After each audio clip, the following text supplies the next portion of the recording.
बेटा दौड़ी के पाँच बेरी भूमि उहे आगी लगाई। एक दिन नदी के तीरे आजात रहनी धीरे धीरे। एक दिन नदी के तीरे आजात रहनी धीरे धीरे। हम आखी देखनी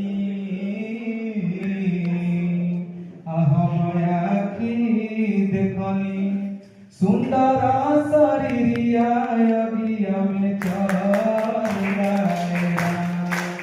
हम आखी देखनी सुंदर शरीरिया अगिया में चलाएगा।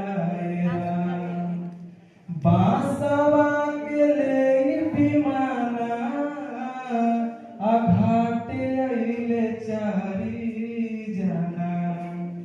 बांसवा के ले विमाना